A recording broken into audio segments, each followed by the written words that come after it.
Hey, welcome to this first and brand new episode of 101 Music Production Tips. In today's video, I'm gonna show you a couple of favorite tricks of mine using iZotope's Tonal Balance Control plugin. So let's go.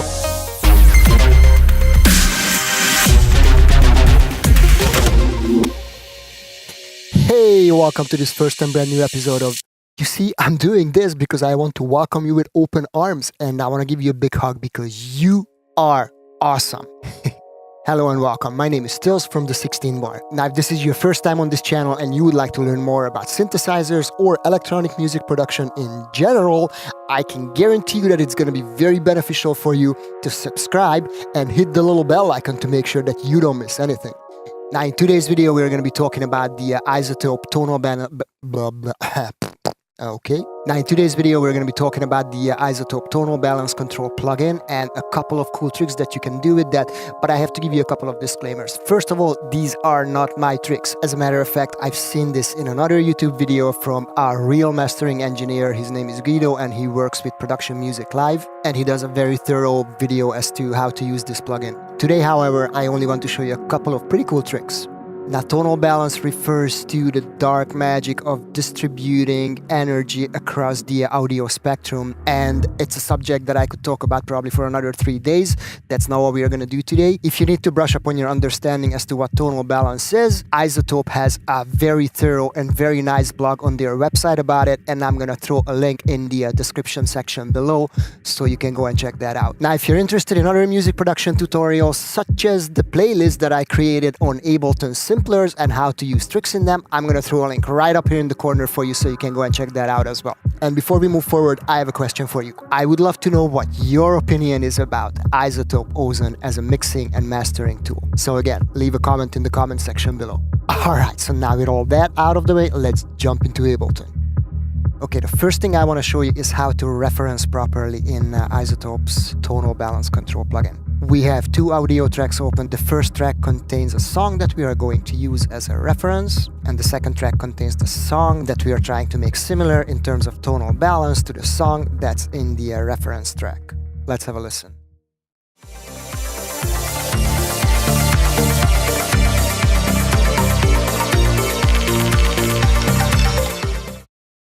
And now the reference track. It is important that you can A/B these two tracks real quick, so what you can do is you can key map the solo button to any key that you prefer on your keyboard, so you just click on it. In my case, it's this button, so now when you hit that button, it will solo the first track and it will mute the other one, obviously. Now, just to make sure that two tracks don't play at the same time, you want to disable this track over here.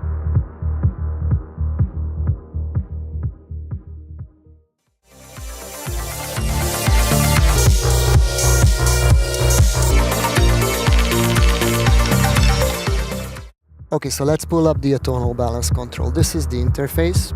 Now, what I usually like to do, I like to loop a section of the song that I'm trying to adjust, and I usually pick the section that contains pretty much all the instruments and all the tracks that were in the mix. Now, tonal balance control has a few presets, which I don't really like to use because they are pretty wide. So we have bass heavy, we have modern, and we have orchestral. But here is what I want to show you.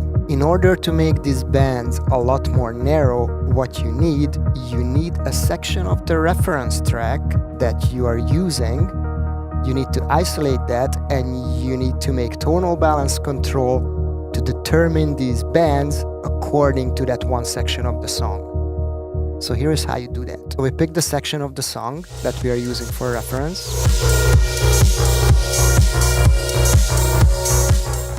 Put a loop bracket around it, highlight the track inside the loop, and then what you can do, you grab the top of it and then you jiggle it around a bit. So this separates this section. Now what you need to do is hit Control or Command on a Mac plus J. And this will consolidate that section of the audio. You can also right click and consolidate here. Now it is important that once you've done this, you get rid of this section. Because if it's still in your Ableton session, then the next step is not going to work. So I usually just get rid of that section, get rid of the rest of the song, and then you just pull this out to put the song back where it was.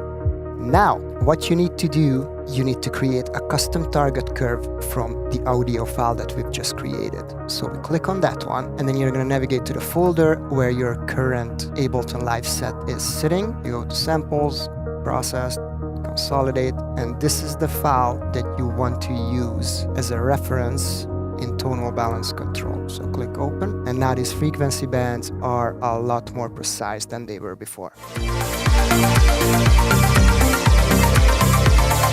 Now if we listen to the track that we are trying to master, we can see that it needs a bit more high frequency content, a little bit more low, maybe dial it down on the high mid and dial it down on the low mid a bit too, to match the reference track. So this was trick number 1. Number 2 is very simple and easy. If you want to listen to a certain frequency range within tonal balance control, what you can do is hover your mouse over it. You hold down Alt or Option in Mac, and then you just click on it with the mouse button, and now you can sweep around.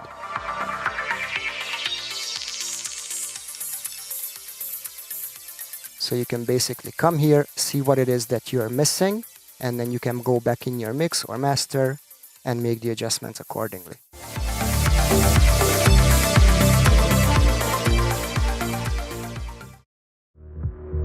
And that's it, you're done.